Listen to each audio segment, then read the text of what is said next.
सर्वांना माझा नमस्कार। मी ॲडव्होकेट विठोबा पुजारी, वंचित बहुजन आघाडी कुरुल गटाचा उमेदवार असून मी पूर्ण ताकदीने कुरुल गटाची वंचित बहुजन आघाडी या माध्यमातून इलेक्शन लढवत आहे।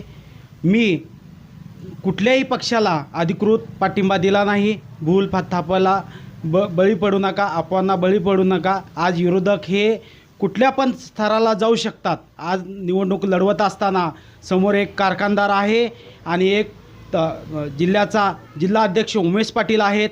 ह्या दोन्ही पण कमळ आणि घड्याळ हे महायुतीचे सरकार आहे, सत्तेत आहेत। हे अनेक माध्यमातून आपल्याला बदनाम करण्याचा प्रयत्न करणार आहेत आणि अफवा उठवणार आहेत।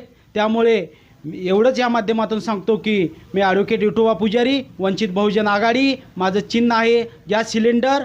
या चिन्हावर मी आज निवडणूक लढवत आहे।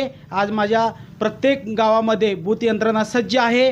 घोडेश्वर गण असेल, तसेच कुरुल पंचायत समिती गण असेल आणि जिल्हा परिषद कुरुल गट असेल।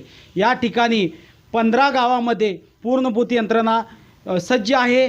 भीमसैनिक, शिवसैनिक, मल्हार योद्धे सर्व आमचे साथीदार, पूर्ण टीम आमची तयारी आहे आणि आज वंचित बहुजन आघाडी पूर्ण ताकदीने कुरुल गट निवडणूक लढवत आहे।